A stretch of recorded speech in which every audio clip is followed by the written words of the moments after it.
자, 여러분 안녕하세요. 네, 황진범입니다. 자, 이번 2023년도 5회차 회의관리 2급을 한번 시작해 보도록 하겠습니다.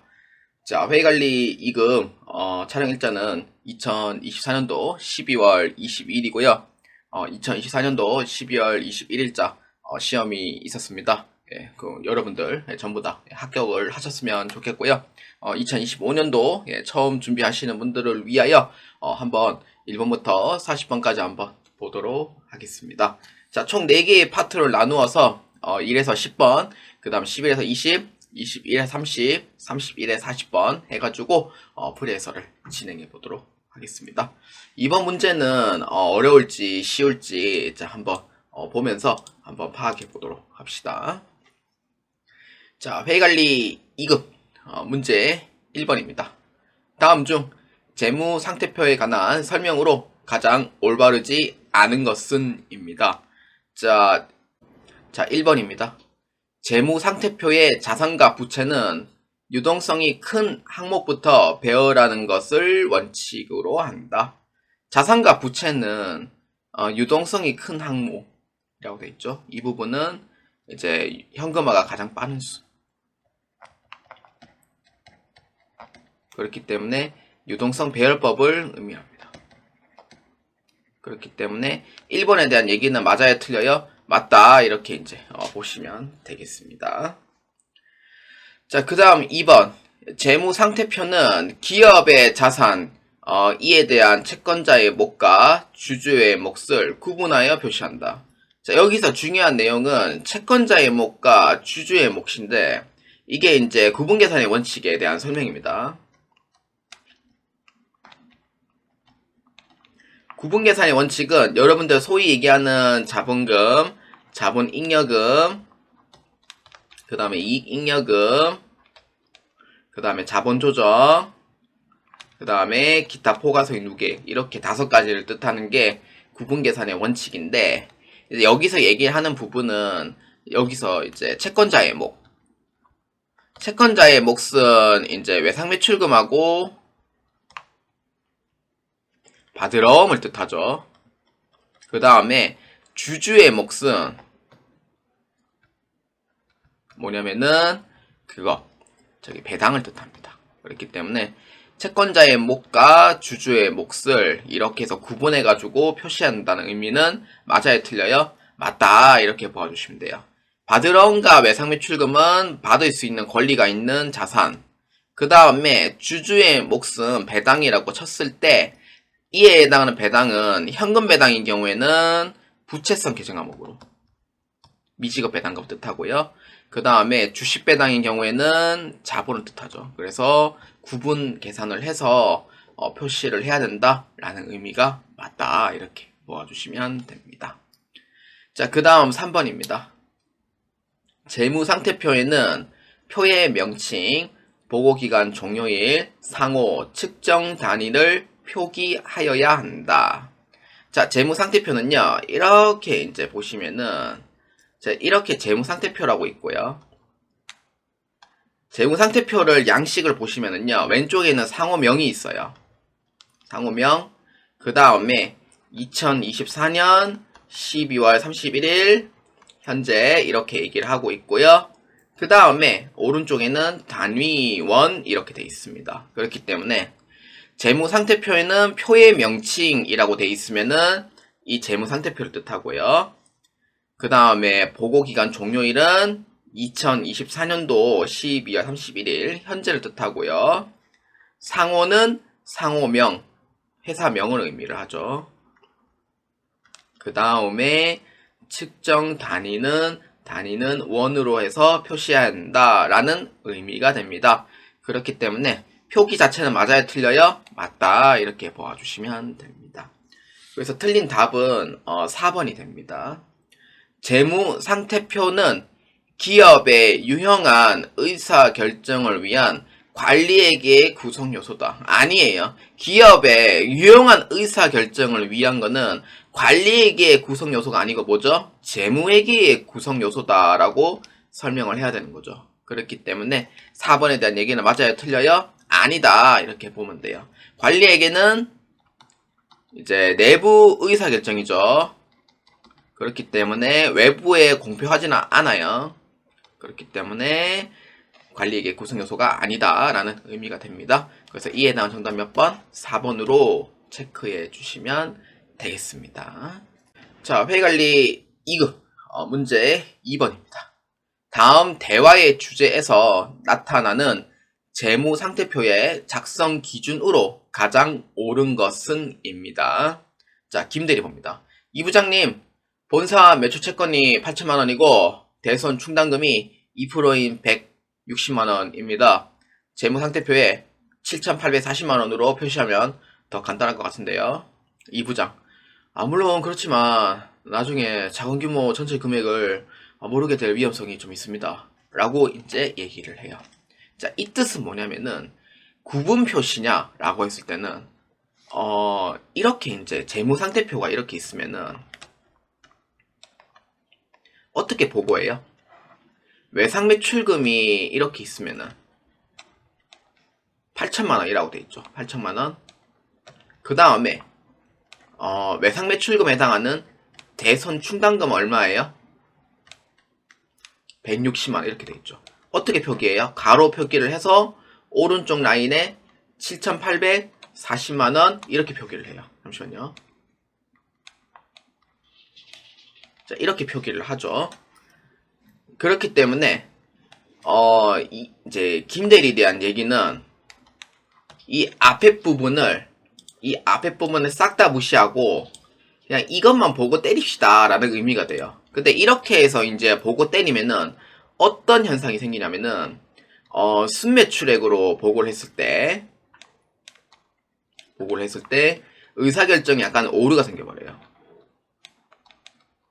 그러니까 실제 이제 순매출액에 해당하는 외상매출금은 이 정도만 되겠구나 라고 우리가 받을 돈이 이 정도구나 라는 의미가 오해를 쌓게 돼요. 왜냐면은 그 외상매출금에서 돈 못 받을 걸 대비를 하는 대손 충당금이 지금 깔려있는데도 불구하고 이거를 차감해가지고 보고 때리면은 이렇게 해서 보고를 때리면은 이게 오른쪽이 잘 안 적혀져요.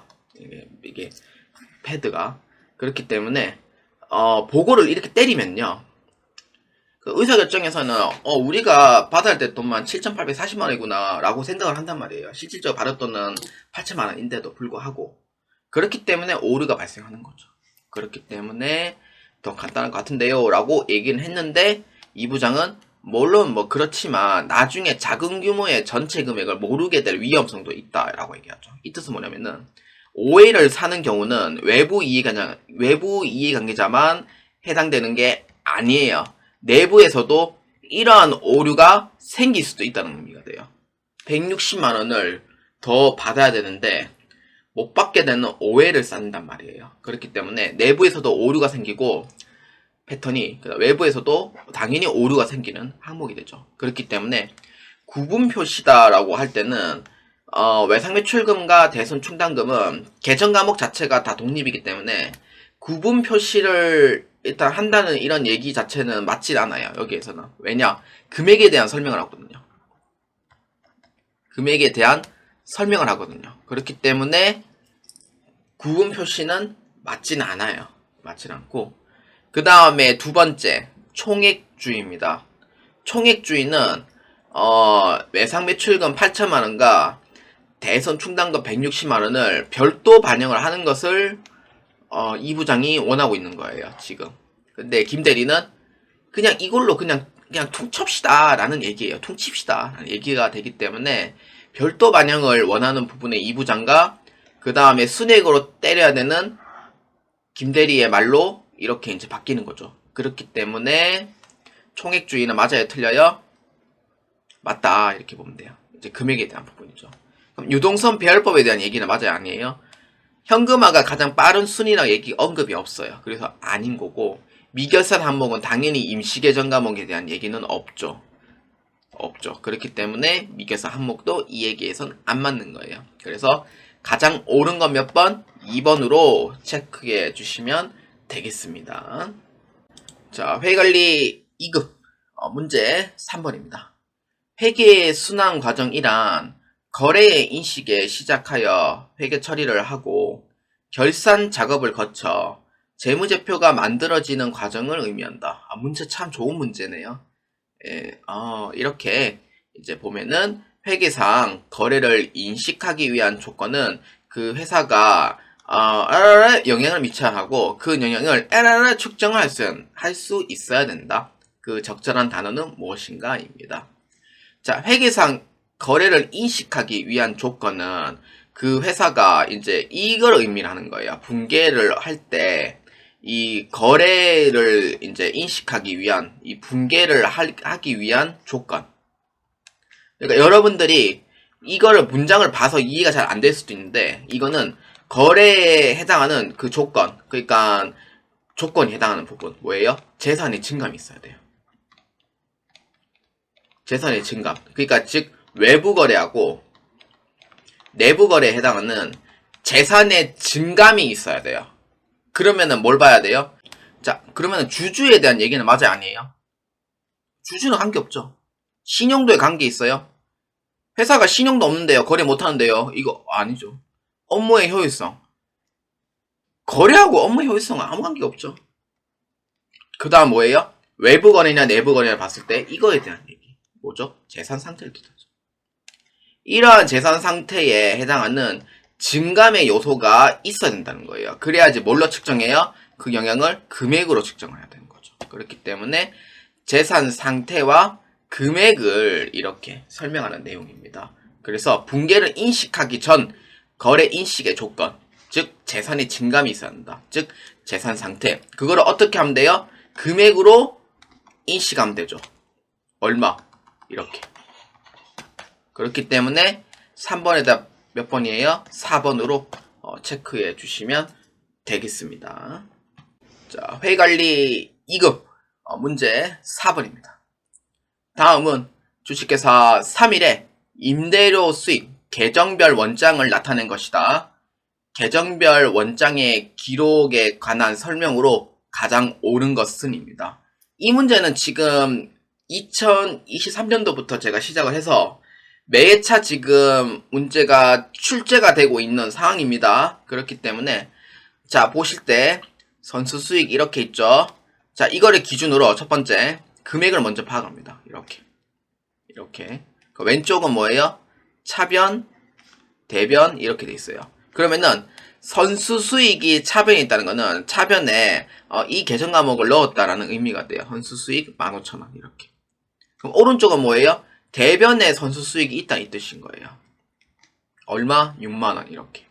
그러면은 두 번째 여기 임대료 적혀있고 여기 현금 적혀있죠. 이거는 왼쪽에 임대 적혀있는 부분은 반대쪽 계정강호 명의예요. 대변에 해당하는 계정강호 명의고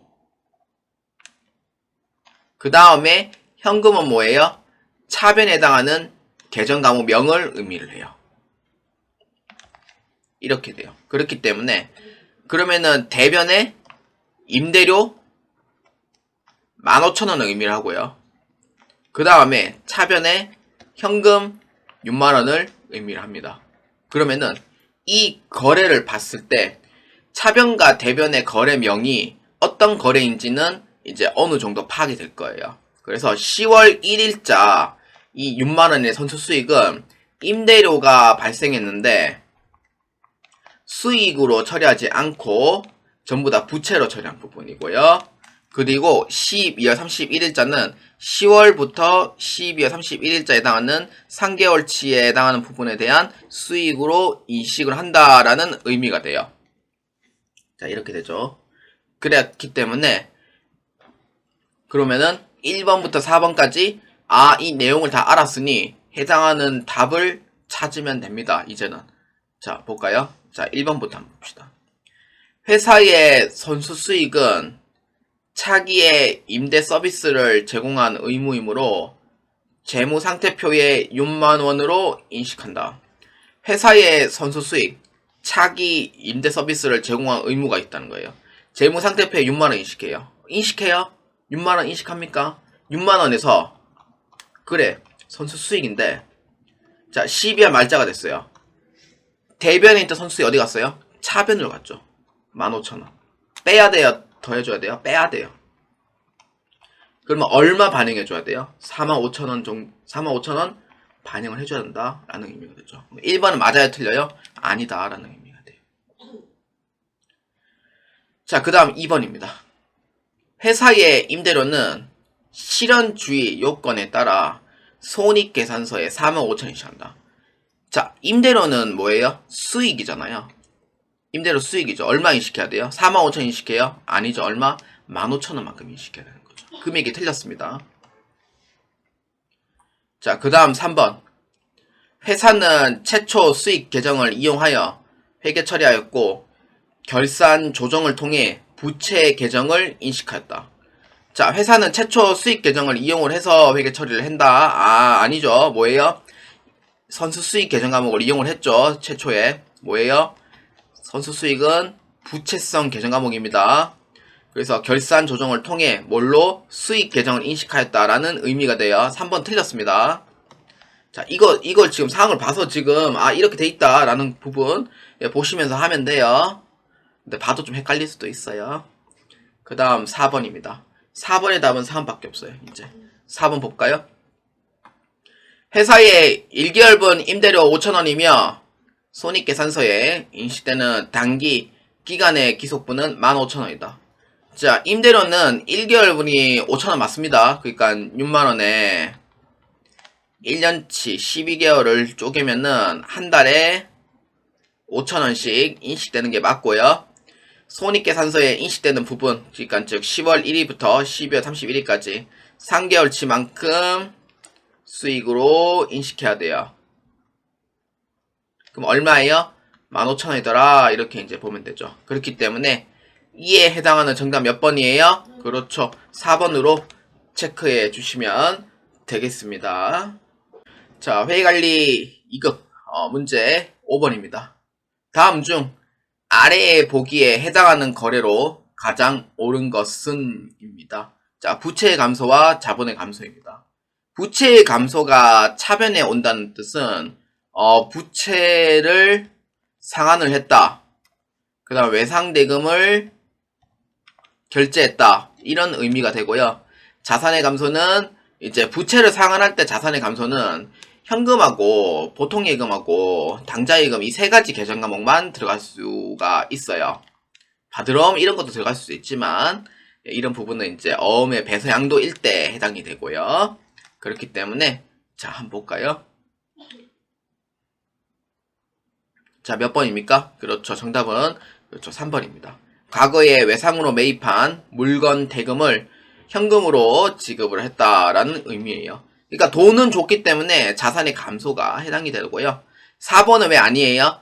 돈을 받았기 때문에 그래서 자산의 증가가 일으키게 되고요.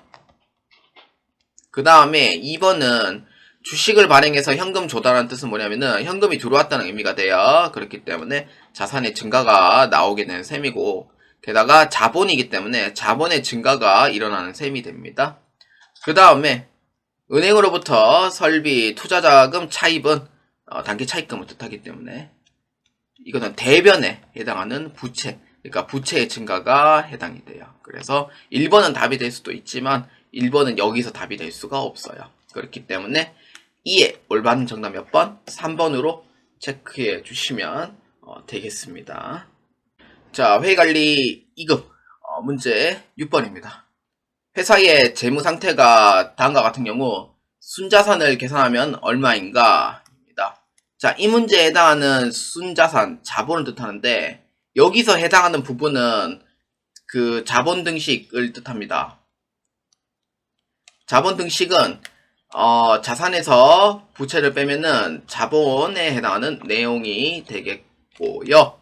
그러면은 자본 등식만 지금 여기서 얘기를 하고 있는 부분이니까 뭐 여기에서 이제 뭐 재산법 그 다음에 손익법에 대한 설명은 하고 있진 않아요. 그렇기 때문에 이 부분의 첫 번째는 자산에 대한 집계 그 다음에 부채에 대한 집계를 먼저 해봐야 되고요.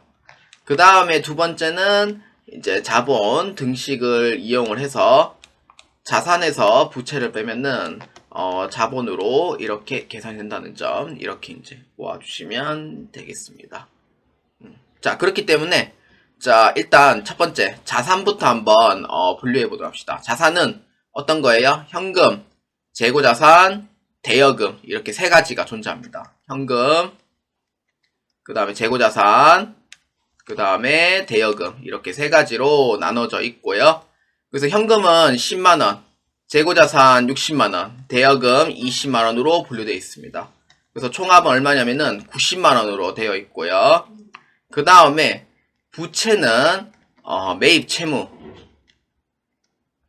그 다음에 미지급금, 그 다음에 차입금 이렇게 세 가지로 분류되어 있습니다. 자, 매입 채무는 얼마냐면은 12만원이고요. 미지급금 17만원이고요. 차입금 25만원 이렇게 되어 있습니다. 그렇기 때문에 29만원에 25만원을 더해주면 되겠고요.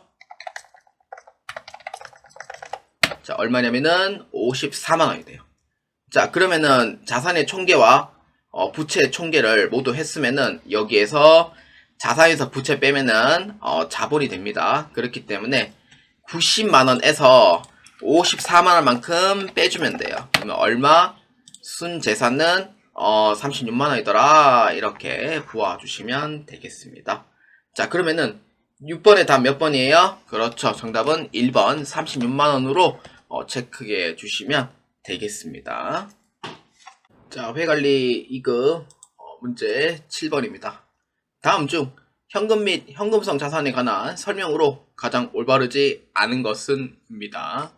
현금 및 현금성 자산은 현금, 그 다음에 당좌예금, 그 다음에 보통예금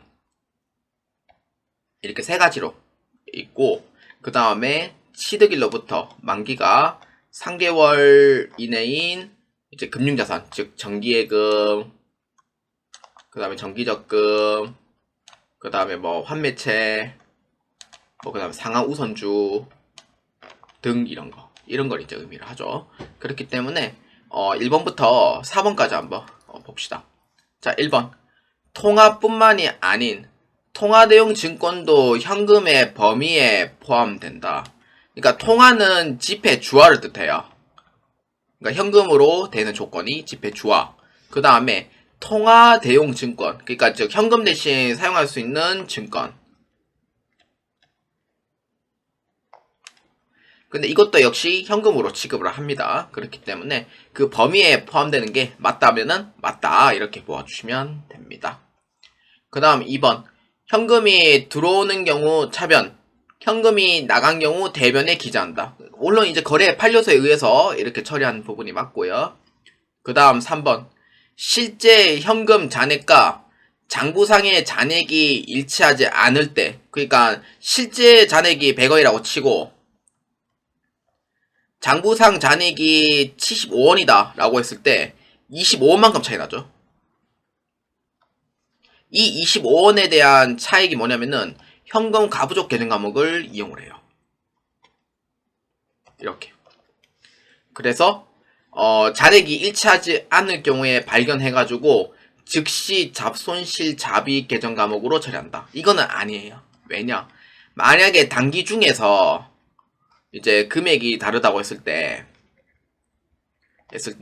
현금 가부족 계정 과목을 이용을 하는데, 근데 만약에 현금을 이렇게 해서 조회를 하는데 12월 31일자에 만약에 조회해가지고 다르다라고 하면은 잡손실 잡이익 쓰는 건 맞아요. 근데 단기 중일 때는 그렇게 쓰면 안 된다는 의미가 돼요. 그래서 7번의 답은 3번이 틀렸다 이렇게 보시면 되고요. 발견 즉시라는 부분이 틀렸습니다. 예, 이 부분이 틀렸다 이렇게 보아주시면 됩니다.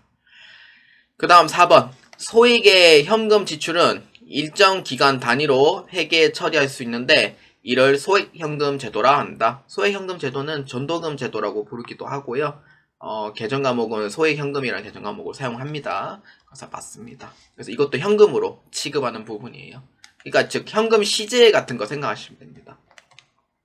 그렇기 때문에 이에 올바르지 않은 거 몇 번? 3번으로 체크해 주시면 되겠습니다. 자, 회의관리 2급 문제 8번입니다. 다음 자료를 이용하여 계산한 기말 당좌 차월 금액을 계산하면 얼마인가? 입니다. 자, 이 문제에서는 당좌 차월이고요. 당좌 차월의 개념은 뭐냐면은 당좌 예금 잔액이 0원 이하인 경우, 물론 이제 당좌 차월 계약을 맺어야 돼요. 보증금도 줘야 되고요. 당좌 차월 계약을 해서 이제 한도 내에 이제 은행에서 대출받는 게 가능해요. 대출이 가능하다, 이 뜻이에요. 그러니까 쉽게 설명하자면은 이렇게 이제 당좌 예금이라는 이제 잔액이 이렇게 있으면은, 잔액이 이렇게 해서 뭐 한 3만원 남았어요. 근데 이제 출금을 5만원 정도 하면은 이제 본래는 3만원 주면은 잔액이 없잖아요. 5만원 나갔는데도. 그럴 때는 마이너스 2만원 이렇게 기재돼요. 이 마이너스 2만원이 이게 바로 당좌 차월 이렇게 봐주시면 돼요. 그러니까 즉 대출금이다 이렇게 생각하시면 돼요. 그래서 한도가 뭐 최대 뭐 한 4천만원까지다 그러면은 마이너스 4천만원 이렇게 되는 거죠. 소위 얘기하는 마이너스 통장이랑 비슷하다라고 보아주시면 돼요. 그래서 이게 바로 당좌 차월의 개념이다 이렇게 보면 돼요. 당좌예금 잔액이 없더라도 마이너스 통장처럼 활용할 수 있다. 그럼 다시 돈 들어오면은 이제 거기서 상환하는 개념 이렇게 보아주시면 돼요. 그렇기 때문에 이거는 이제 ERP 회계에서도 몇 번 나온 바가 있습니다. 그래서 앞에 한번 봅시다. 회사는 은행과 100만원 한도로 당좌 차월 계약을 맺었고요. 한도가 100만원까지예요. 그래서 당좌 예금 잔액은 20만원이 존재하고요. 이렇게. 그 다음에 기중에 원재료 매입 대금으로 120만원 수표 발행해서 지급했으니까 마이너스 돈이 나가는데, 이때 20만원의 잔액이 플러스가 있으면은 그러면은 마이너스 100만원 이렇게 되겠죠. 100만원 이렇게 되겠죠. 이렇게 해서 돈이 이제 나가는 거죠. 그렇기 때문에 남은 잔액은 얼마 남아요? 120만원 중에 20만원 나갔으니까 0이 되고 여기에 마이너스 100만원 이렇게 되는 거죠. 이게 바로 당좌 차월이다 이렇게 보아주면 돼요. 마이너스 100만원 이렇게. 그러니까 20만원은 당좌 예금 잔액에서 돈이 나갔으니 잔액은 0이 되는 거고, 이때 이때 100만원은 돈이 또 나갔잖아요. 나갔기 때문에 마이너스 100만원의 당좌 차월 금액이 있더라 이렇게 보면 돼요. 이미 한도는 다 썼기 때문에 더 이상 당좌 차월은 못하고요. 그렇기 때문에 기중에 상품 판매 대금 30만원 당좌예금 입금되었으니 마이너스 100만원이잖아요. 그럼 입금되었죠. 플러스 30만원. 그러면 잔액이 얼마 남아요? 마이너스 70만원 이렇게 남는 거예요. 이게 바로 이 70만원이 당좌 차월에 해당하는 잔액이다 이렇게 봐주시면 돼요.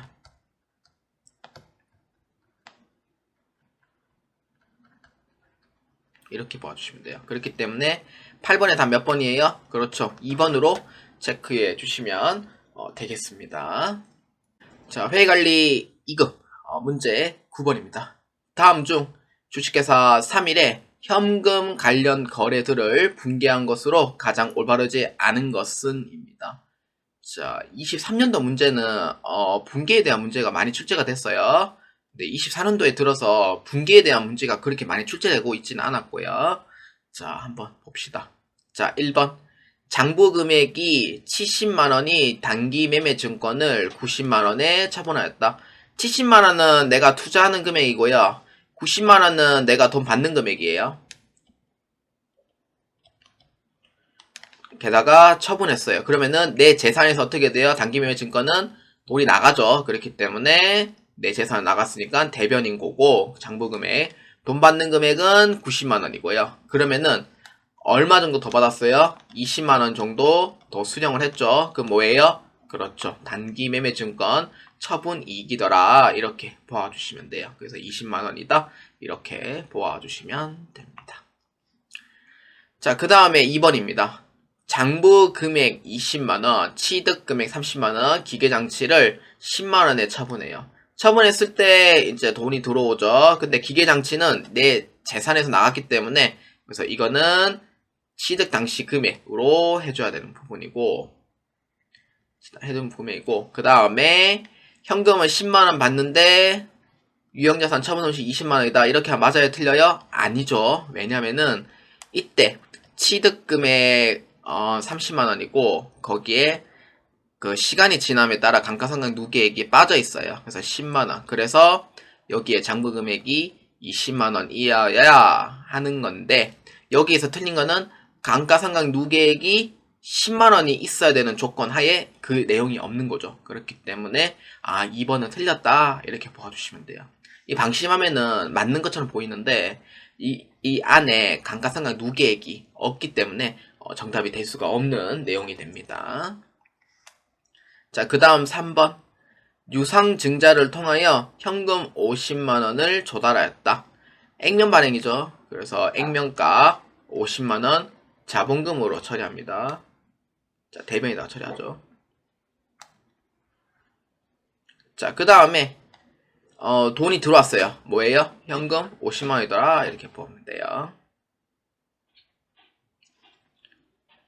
자, 그 다음 4번입니다. 액면금액 100만원이 사채를 발행하여 95만원에 조달하였다.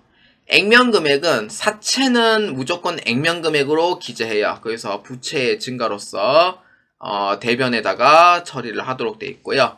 실제로 받은 돈은 얼마냐면은 95만원만큼 받았고요. 게다가 이 부분은 액면금액 기준 이제 미달해서 수령을 했죠. 이 뜻은 뭐예요? 할인 발행이 돼요. 그렇기 때문에 나머지 5만원만큼 회계 처리할 때는 할인 발행이니까 사채 할인 발행 차금이라고 보아주시면 됩니다. 그렇기 때문에 4번에 대한 얘기는 맞아요.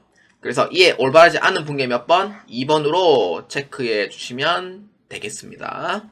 그래서 2번은 취득금액과 장부금액의 차이, 감가상각 누계액 10만원이 빠져있다는 점을 여기 보아주시면 되겠습니다. 자, 회의관리 2급 문제 10번입니다. 다음 중 재고 자산으로 분류해야 하는 것을 모두 고른 것은 입니다. 자, 1번입니다. 부동산 매매업을 영위하는 회사가 판매 목적으로 보유하고 있는 토지입니다. 자, 기억입니다. 부동산 매매업을 영위하는 회사가 판매 목적으로 보유하고 있는 토지. 그러니까 재고 자산에 대한 목적을 먼저 알고 계셔야 되는 게 판매 목적이에요. 판매 목적. 그래서 판매 목적이기 때문에 그래서 판매 목적으로 보유하고 있는 토지라고 되어 있잖아요. 기억은. 만약에 영업 목적이라고 하면은 재고자산이 아니지만 부동산 매매업을 영위하고 있는 곳에 상품은 토지예요. 말 그대로 토지나 건물이 상품이 돼요. 그렇기 때문에 판매 목적으로 보유하고 있으니 이 부분은 재고자산이 맞다 틀리다 맞다 이렇게 보아주시면 됩니다. 자, 그 다음에 니은입니다. 제조업을 영위하는 회사가 영업에 사용할 목적으로 구입한 소프트웨어입니다. 제조업을 영위하는 회사죠. 그래서 영업에 사용한 목적.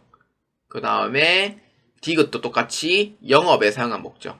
판매 목적이 아니죠. 그렇기 때문에 영업에 사용한 목적은 소프트웨어는 무형자산이고요. 그러니까 눈에 안 보이는 자산. 그 다음에 건설 중인 자산은 유형자산을 뜻하기 때문에 니은과 디귿은 해당 사항이 없습니다. 그 다음에 니을. 제조업을 영위하는 회사가 공정에 투입하여 제품을 생산한 목적으로 보유 중인 원재료. 이거 뭐예요? 목적이 뭐죠? 판매 목적이죠.